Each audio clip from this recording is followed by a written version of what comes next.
y lo subimos y vamos adelantando. ¿Sí? Ahí va entrando Samu, que no va a haber. Nosotros quedamos allá hace tiempo en la naturaleza de Dios en el pacto, ¿sí?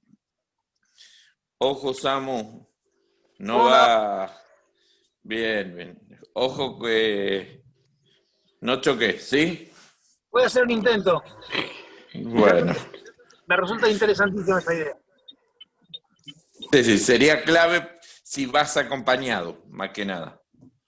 No, no. Que la... eh, Voy a acompañar por vosotros. Sí, bueno, no, yo no voy a salir corriendo a donde chocaste porque no sé dónde estás encima. Estoy Hablamos de la viendo. naturaleza. Dale, ¿Qué? No, no. saliendo. Estoy saliendo del médico porque estoy con unos dolores muy fuertes en la articulación de las manos. Parecía como si fuera una especie de inicio de remo, no sé qué. Uh, Entonces,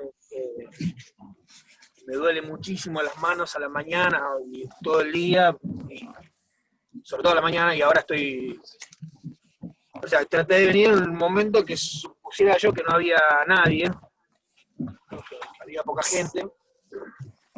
Y bueno, sí, vine y había 5 gatos locos en la guardia. Y ahora estoy volviendo a casa. bueno, ojo. Nosotros vamos a hablar hoy, ojo, cuídate. Ojo, vamos a hablar de la naturaleza del Dios del pacto. Vamos a ser rápido, porque eso está en sus apuntes. ¿Sí? Digo algunas cosas y vamos a tratar de ir avanzando lo más que podamos. Hay algo que tiene que quedar claro, que el ateísmo teórico es desconocido en los tiempos del Antiguo Testamento. ¿Sí? El Salmo 14:1 ¿Son qué? dice ¿El claramente, ateísmo? el ateísmo teórico, ¿sí? No se conoce, ¿sí? Nadie en la antigüedad afirmaba que no existía o Dios o un Dios. ¿Sí? Era inverosímil en la época del Antiguo Testamento, pero Está claro. tampoco se encuentran las frases Dios es amor, Dios es espíritu en el Antiguo Testamento. ¿Sí? Nadie iba a describir a Dios. Entonces, ¿cuáles son algunas características del ser de Dios? Primero, nosotros hablamos de la personalidad de Dios. Dios es un Dios personal. Dios tiene un nombre.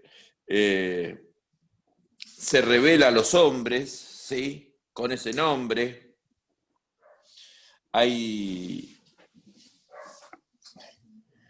El uso del nombre es importante. ¿Sí? El nombre enfatizaba la presencia de Dios entre su pueblo, la majestad, el amor de Dios. El uso de varios nombres refleja la intervención dinámica de Dios en relación con su pueblo. Ninguno de los nombres pretende incluir toda la deidad, ¿sí? Sino por lo contrario debe notar el uso de dos o más nombres en algunas expresiones, lo que muestra que no pretendían ser exclusivos. El castigo para el uso indebido del nombre tiene un valor didáctico, ¿sí? Y hay una advertencia en el uso mágico en el nombre de Dios. El uso del nombre de Dios es importante porque marca cómo era la personalidad. Dios se presenta como un Dios personal, un Dios cercano, un Dios afectivo, un Dios que está con su pueblo. Y destaco la prohibición del uso mágico, cosa que a veces nosotros hacemos, utilizamos el nombre de Dios como mágicamente. Yo cuando era chico y jugábamos la pelota en algún campeonato decíamos, bueno, vamos, al otro le decíamos que Dios te bendiga. En realidad no queríamos que Dios lo bendiga, queríamos ganarle. Entre paréntesis, frase común, ¿no? O utilizamos la oración como mágica, creyendo que solo por orar Dios nos va a aprobar un examen. Perdón, Alberto, también yo creo que en el Nuevo Testamento, el pasaje que habla de que todo lo que pidieres el Padre, o todo lo que se atare en la tierra será atado, reviste por lo menos, digamos, una configuración cuasi mágica en la forma que está relatado. Con la que está interpretado ese pasaje, ¿sí? Sí, claramente. Porque en realidad lo que Dios está diciendo es todo lo que pidieres en mi nombre. O sea, lo que yo estoy pidiendo en oración es el plan de Dios. Eso es lo que va a contestar Dios. Habla de una relación íntima. Es como el Salmo, que lo deseo de tu corazón, lo deseo de mi corazón, te los concede el Señor, ¿no? Sí, sí, ¿qué te va a pedir? Si yo pido una Ferrari o pido que se muera alguien, Dios no me lo va a conceder eso. Dios va a conceder según el plan de Dios, ¿no? Va a conceder ese sentido. Parece que eso hay que interpretarlo. Dice Zacarías 13:6, ¿sí? Pasaje, si alguien le pregunta por qué tienes esas heridas en las manos, él responderá, son las heridas que me hicieron en casa de mis amigos, ¿no? El pasaje habla de las prácticas paganas en el que se tatuaban nombres de la deidad para usarlos como amuletos, ¿sí? Ese pasaje está hablando de la limpieza del pecado. Si ustedes se buscan en Primera Reyes 18, 28, sí, pasaje muy conocido, dice, comenzaron entonces a gritar más fuerte y como era su costumbre, se cortaron con cuchillos y dagas hasta quedar bañados en sangre. Si tenían la costumbre de hacerse marca en el cuerpo, de ponerse los nombres. Esto lo refleja muy claramente la película Gladiador, cuando él se saca como castigo a sus dioses, se saca los nombres que tenían tatuado, ¿no? Porque ya descreía de esos dioses. El tatuaje de los nombres de Dios está prohibido en la Biblia. ¿Bien? Otro tema, discutiremos si está bien el tatuaje. Evidentemente la línea bíblica dice que no, ¿sí? Pero nosotros prohíbe el uso del nombre, lo prohíbe el uso como un proyecto mágico, ¿no? ¿Sí? Pero Dios es un Dios personal, es un Dios activo, un Dios que está. Segundo, es un Dios celoso. Varios pasajes habla del celo de Dios. Dios se presenta como único, ¿sí? Y tiene esa cosa. Tercero, es un Dios viviente. Hay muchas expresiones del Dios que vive. Dios no es un Dios de muertos. ¿Sí? Queda claro y nosotros tenemos que entender esa línea de pensamiento. ¿Sí? Dios no es un Dios de muertos. Bueno, eso es un poco lo que vimos en la naturaleza.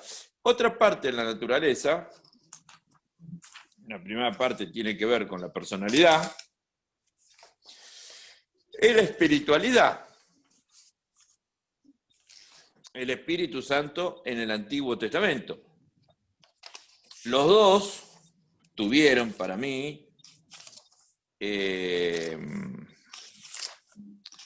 tuvieron clase con teología contemporánea o tuvieron cristología y neumatología, ¿sí? O sea que vamos a ir más rápidamente, porque vamos a hablar del Espíritu Santo en el Antiguo Testamento. ¿Sí? Dijimos que es claro que Dios es espíritu de Juan 4:24, no aparece en el Antiguo Testamento, salvo alguna expresión de Isaías 31:3, que habría que estudiarla y entenderla. Lo primero que hay que diferenciar es que la mentalidad hebrea es una mentalidad oriental y no occidental, como la nuestra, que nuestra mentalidad opone lo corporal a lo espiritual. Para nosotros, todo lo que tenga que ver con lo corporal, lo sensible, tiene que ver con los placeres de la carne, con lo sexual. Para los orientales, pensamiento oriental y en este tiempo en la actualidad en África, que se da en el Antiguo, lo espiritual es algo natural. Dios se mueve entre los hombres y se mueve y actúa de manera consciente y estimula una acción. La palabra que más se utiliza para espíritu en el Antiguo Testamento es la palabra ruaj, que significa viento o aliento, como algo que existe por la naturaleza, pero no algo estático, sino como una fuerza que se produce en el golpe de respiración, ¿sí? Aire y movimiento. Nosotros en este momento, en los tres lados que estamos, tenemos aire, ¿sí? Respiramos. No ese aire, la palabra ruaj no va con ese aire en movimiento, ¿sí? Que tiene la fuerza de mover cosas. Alberto, tengo que cargar combustible, así que voy a desconectarme un cachito y me conecto. Dale. Queda claro eso, ¿no? Esa idea de que mueve, ¿sí? El viento que viene del desierto, dice la Biblia, ¿no? Es un viento que genera. ¿Sí? Cuando se usa con el hombre, se habla, el término ruaj, se habla del coraje, valor, algo de valor, importancia para el hombre. Se utiliza para hablar de la vida interior, de las emociones agresivas, ¿no? Recuerden que los términos hebreos tienen mucho significado, no solamente uno, que quedan ahí. Ahí ustedes van a ver en su apunte que yo le di algunas frases que tienen que ver con el Espíritu de Dios, que me parecen interesantes, pero las características del Espíritu Santo en el Antiguo Testamento se le puede decir por lo menos en tres áreas. La primera, la obra del Espíritu Santo en la creación. Nosotros vemos que el Espíritu Santo obra en la creación como viento o tormenta. La primera aparición de la palabra ruaj es en Génesis 1:2, pasaje ultra conocido por nosotros, ¿sí? Como poder creador, ¿sí? Como que sigue renovando la creación. Eso lo afirman los Salmos 104, versículo 30, Job 26, 13, Isaías 32:15. Como fuerza vital, la cantidad de textos afirman que la fuerza vital de los seres vivos es impresionante, para citar solamente esto, Job 34 y Zacarías, ¿no? En la creación. La segunda área es la obra del Espíritu Santo en la inspiración de los profetas y la transmisión de la Escritura, muy conocidos por nosotros, como se menciona en la experiencia de los profetas, ¿sí? Es donde a Israel apareció la obra, ¿sí? Por medio de su espíritu. Ellos notaron que la revelación profética era un encuentro entre lo humano y divino. Lo primero, en esta inspiración de los profetas, es que fue como fuente de motivación.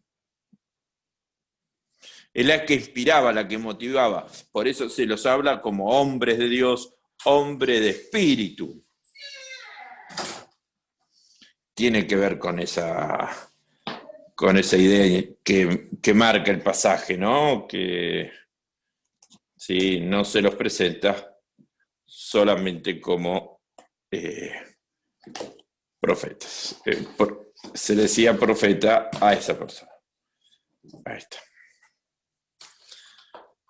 Sí, y marcaba la diferencia.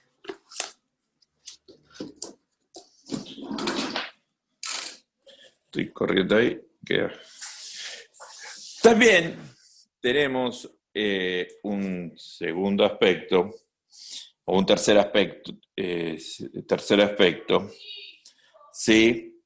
Como fuente de energía. El profeta es fortalecido por la obra del Espíritu, ¿sí?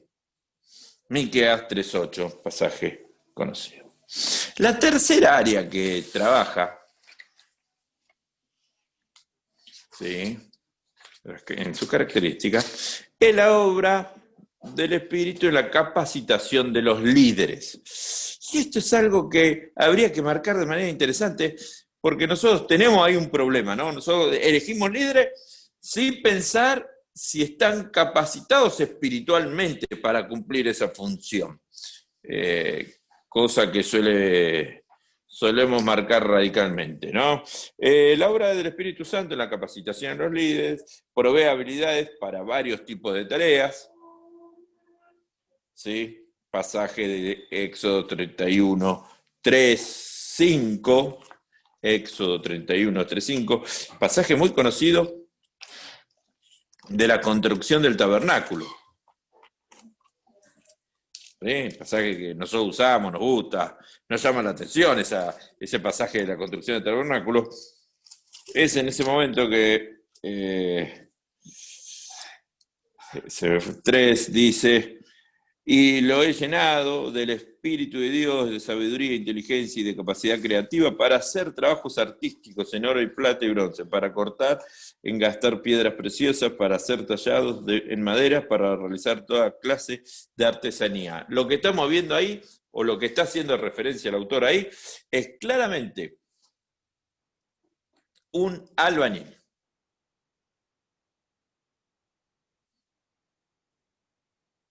Si no está haciendo referencia a un pastor, un albañil. Suena feo decirlo así, suena desagradable, pero es un albañil. No está hablando de otro tipo de persona.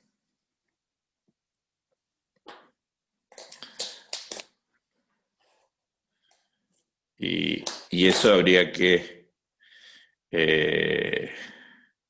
marcarlo, ¿no? Es un albañil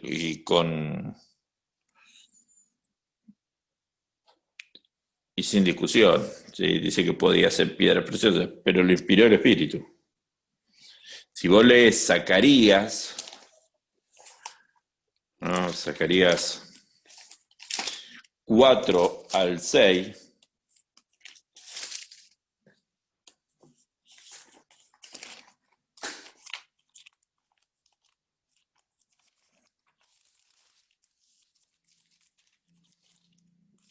que Zacarías 4 al 6 dice: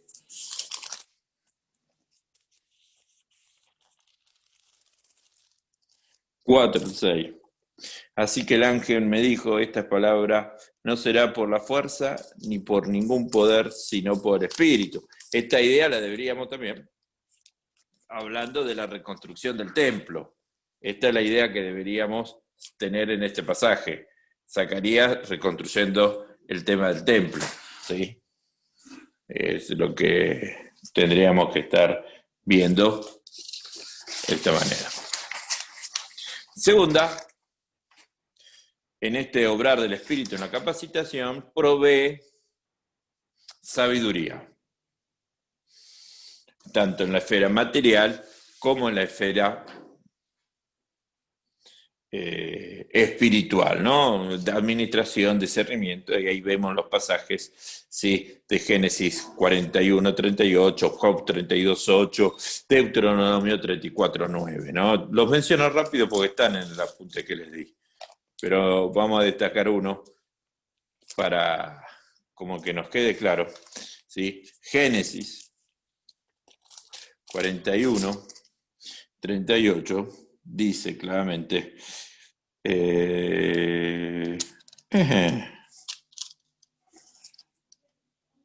entonces Faraón le preguntó a sus servidores: ¿podemos encontrar una persona así en quien repose el Espíritu de Dios?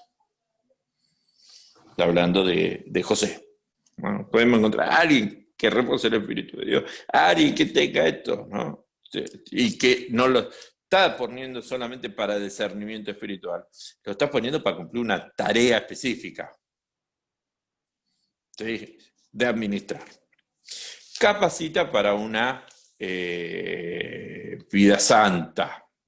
¿Sí? La tercera manifestación del obrar del Espíritu en los líderes tiene que ver con esta capacitación para una vida santa, es decir, separada. Ahí podemos leer Nehemías 9, 9:30. ¿Sí? Nehemías 9:30 va a decir, Nehemías 9:30, esperen que encuentro Nehemías 9:30. No, cuando dijiste 9:30 pensé que hablabas de la hora y uy, ¿qué pasó? No, son 9:34 la hora, pero bueno, No, por 9:30 eso no es... entendía. No, por años le tuviste paciencia con tu espíritu, los amonestaste por medio de tus profetas, pero ellos no quisieron escuchar, por eso los dejaste caer en manos de los pueblos de esta tierra. Nehemías hace referencia a que el espíritu los capacita para la vida santa. Dice, ya nos amonestaste a través de tu espíritu. Son 3 funciones y subpuntos que dice. La cuarta es la expectación escatológica y la obra del espíritu. Es claro que el Antiguo Testamento es claro en anticipar un ministerio más completo del Espíritu Santo. ¿Sí? ¿En quién? En el Mesías. ¿Sí? Es Isaías que afirma claramente que la llegada del Mesías inaugura una nueva época en el ministerio del Espíritu Santo. Jesús mismo va a citar en Lucas 4, 18 a 21, Isaías 61. ¿Sí? Que es claro que ya el Espíritu Santo no queda solamente en una función esporádica, sino que va a ser diferente. Isaías es el que lo hace. Obviamente, después sigue Joel 2:28, después dice Ezequiel, Jeremías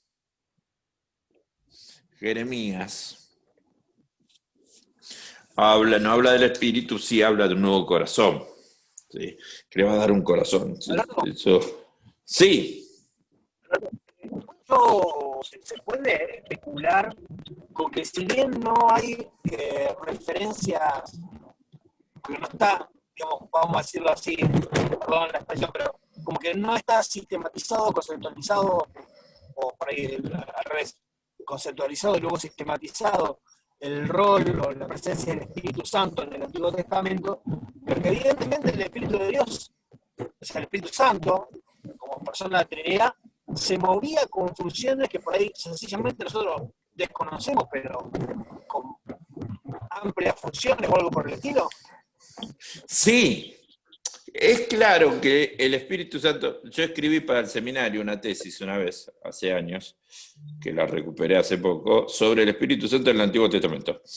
Es claro que en el Antiguo Testamento está el Espíritu Santo, funcionando en funciones, y por ejemplo, yo lo hablaba recién con Mati, el hecho de capacitar a los líderes para la edificación, para la construcción del tabernáculo, proveer sabiduría para la vida santa. El Espíritu Santo está obrando y se menciona.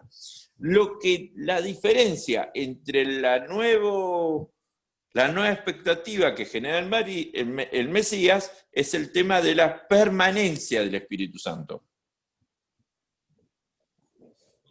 Que ese es el avance teológico que tienen. Ya el Espíritu Santo no va a ser esporádico y exclusivo de un grupo, sino que va a ser para todo el mundo y permanente.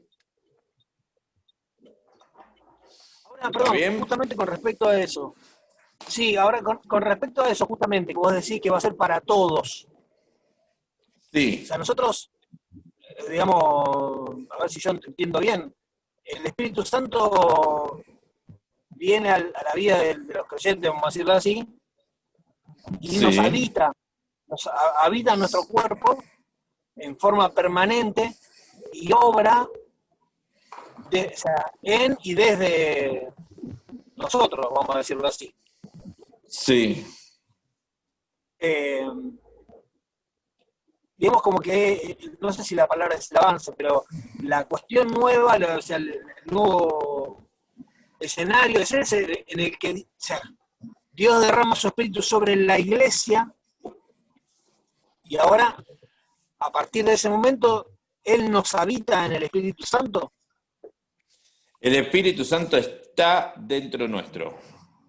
Obviamente, habita pero ojo, no sobre la iglesia. Sobre el creyente. A ver cómo. Iglesia suena a Pero pará. institución. No, pero pará. A ver, en 1 Corintios 6:19 dice que nuestro cuerpo es templo del Espíritu Santo. Pero en Sí. 3:16 habla de ustedes, o sea, de la comunidad de fe, como el espacio, sí, el espacio construido por gente que se vuelve templo del Espíritu Santo. No lo Ahora, digo yo como institución, pero sí como comunidad de fe. sí, pero antes de ser cuerpo, o sea, hay un punto. No hay iglesia sin Espíritu Santo. Y no al revés.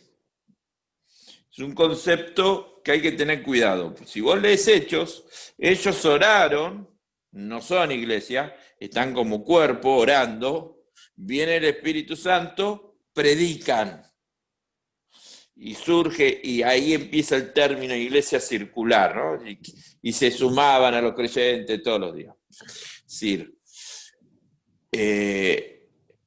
no es sobre la iglesia, es sobre el creyente que está con el Espíritu Santo y tiene comunión con el Espíritu Santo y empieza a crecer su comunión con Dios y empieza a desarrollar una fe, va como consecuencia a formar parte de la iglesia.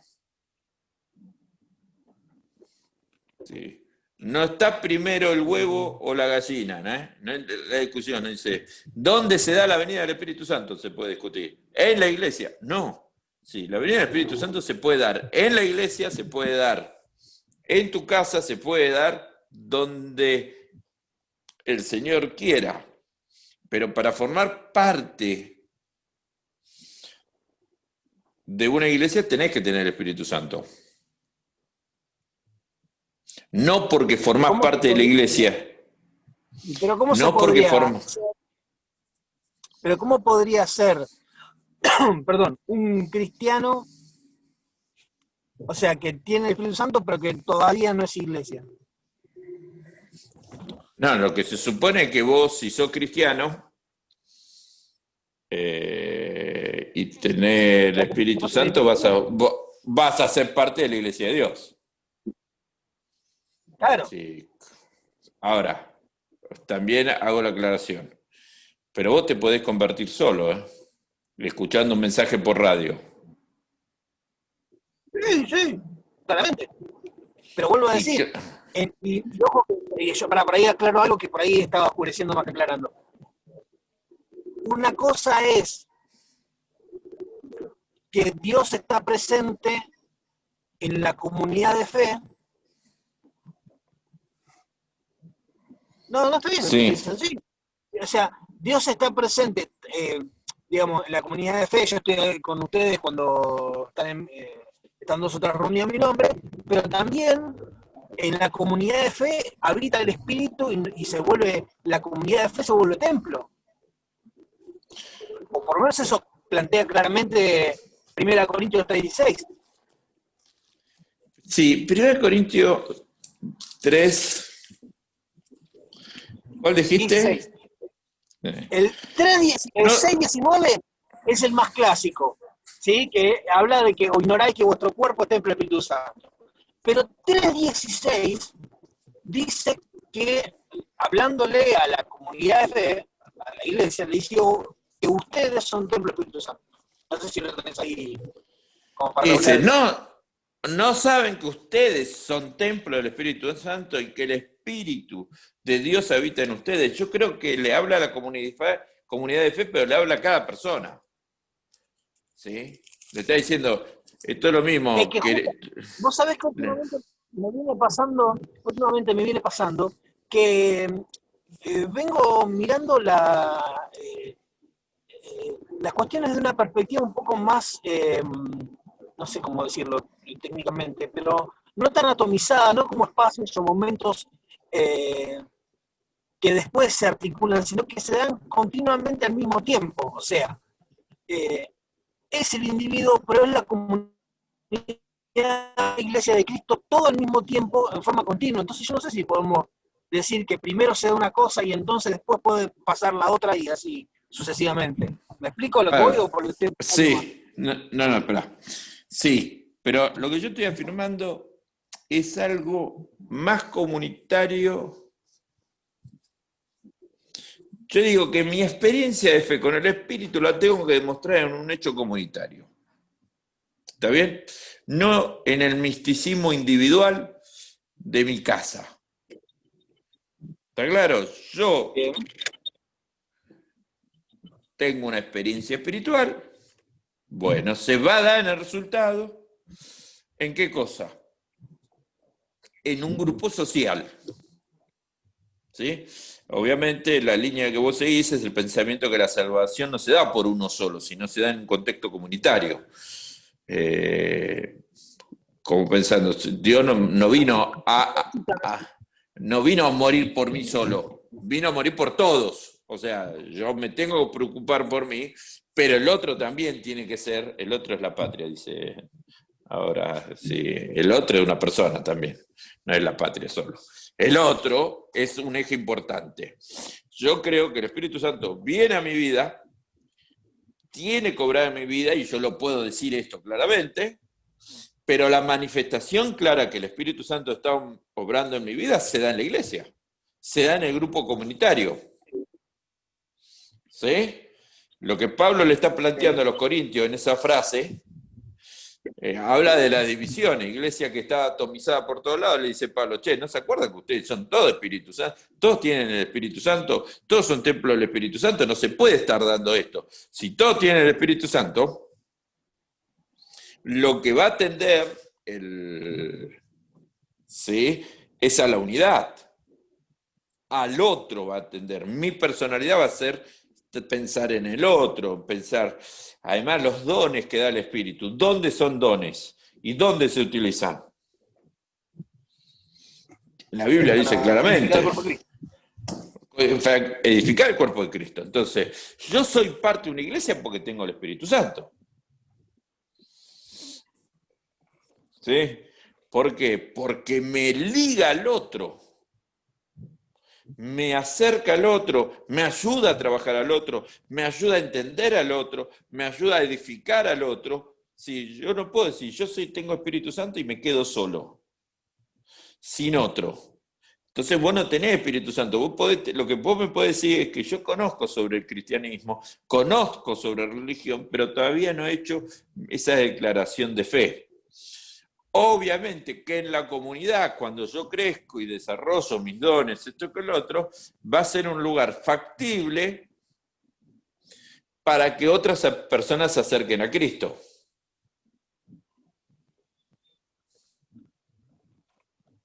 ¿Sí? El cuerpo funcionando sanamente lo que hace es, ¿qué cosa?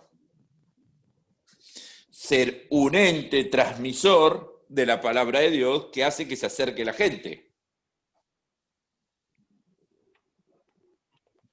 Por eso Joel, volviendo un poco, dice claramente, ¿no? Que sobre todo mortal no va a haber distinción. ¿Sí? Es lo que decía Moisés en Números 11:29. Ojalá todos pudieran tener profecía. Todos pudieran hacer esto, ¿no? Esta idea de decir, che, no es para uno. Esto no es exclusivo de un grupo, es exclusivo de todos. Obviamente, la iglesia cumple la función de transmitir el mensaje. Pero ¿cuándo podés transmitir el mensaje? Cuando tenés el Espíritu Santo.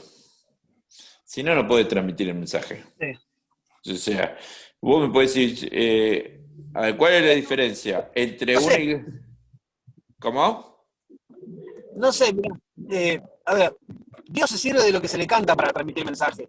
Yo creo que lo que no podemos nosotros, o sea, si nosotros no tenemos el Espíritu Santo, es algo, digamos, somos, Sí. Dios actúa de esa manera, pero...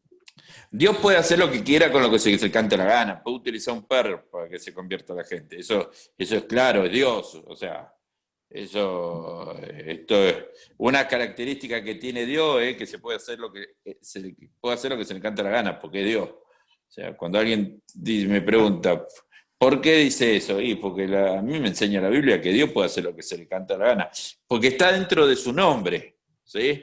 De ser característica funcional es, yo soy Dios. A ver, mañana puedo levantarme con ganas y hago que los perros hablen y no me... Lo dijo Jesús, si se callaran estos, hablarían las piedras. O sea, no nos creamos tampoco figuras esenciales, pero a lo que voy es que la función de la iglesia es esa. Sí. Ahora, esa es la libertad que da la llegada del Mesías, en esta experiencia, ¿no? Es decir, hay todo un nuevo cambio, ¿sí?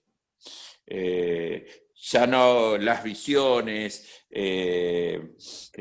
ciertas cosas no va a quedar en uno, las profecías, sino va a haber un clero, que eso es lo que plantea Joel, no va a haber pautas. Recuerden que sacerdotes no podían llegar todos. Pedro dice, somos nación santa, real sacerdocio. Pero ¿cuándo somos nación santa? Cuando tenemos la experiencia del Espíritu.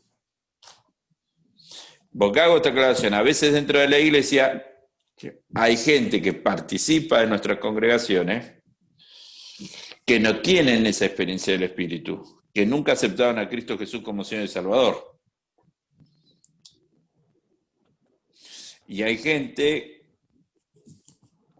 que llega a ocupar cargos de nuestra iglesia que no están llenas del Espíritu Santo o que no tienen la experiencia espiritual. ¿Sí?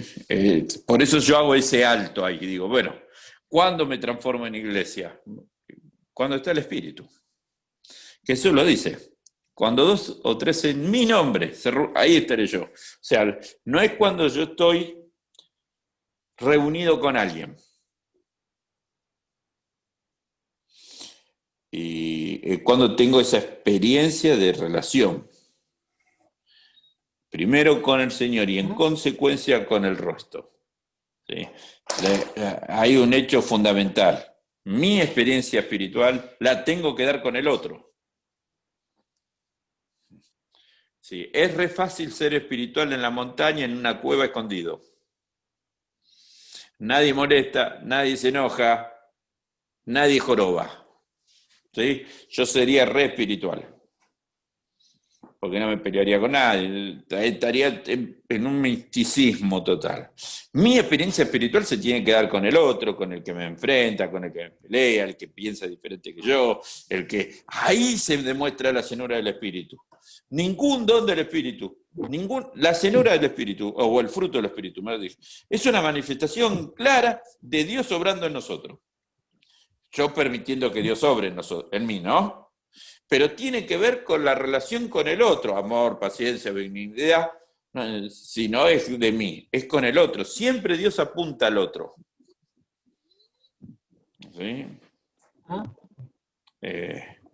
Por eso hizo mucho hincapié, Dios, mucho hincapié.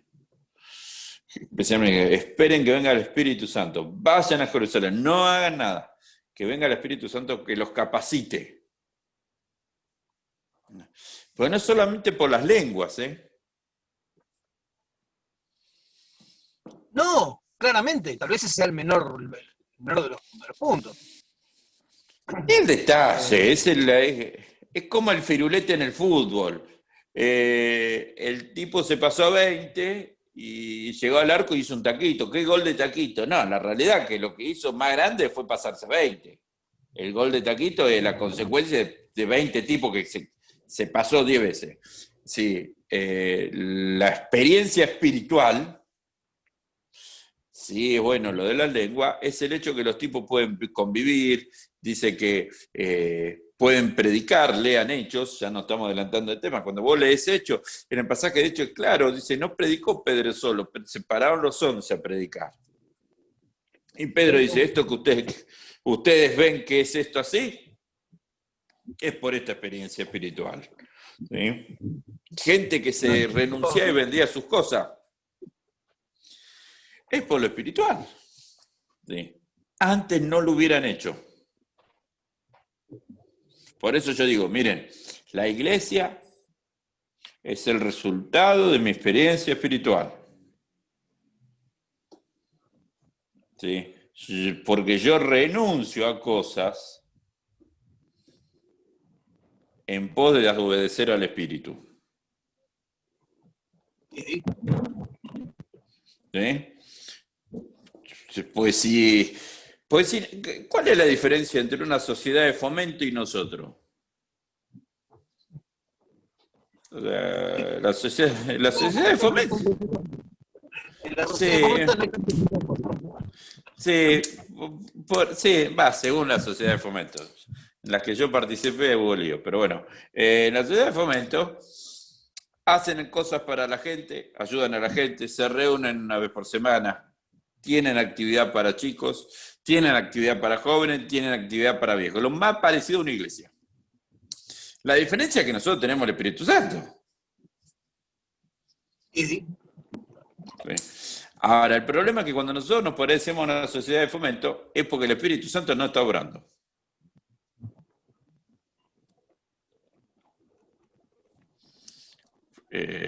¿Sí? Muy bien, siendo y 55, le dejo 2 tareas para que lean. Donde dice la unidad de Dios, hasta el amor, santidad, ¿sí? La ira, no vamos a discutir el tema de la ira.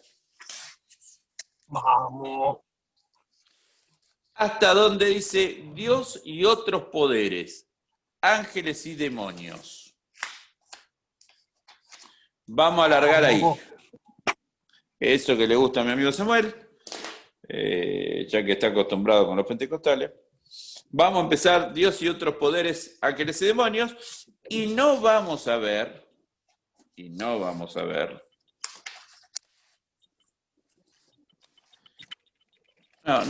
la ética nosotros del Antiguo Testamento, que ustedes, algunos lo tuvo que haber visto en ética cristiana.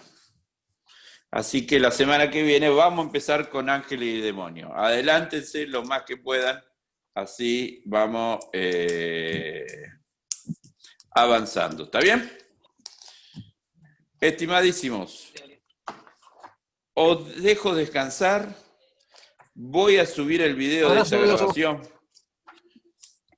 Subo el video de la grabación. Dale. Nos vemos. Sí, sí. Chau, chau, Abrazo chau. grande.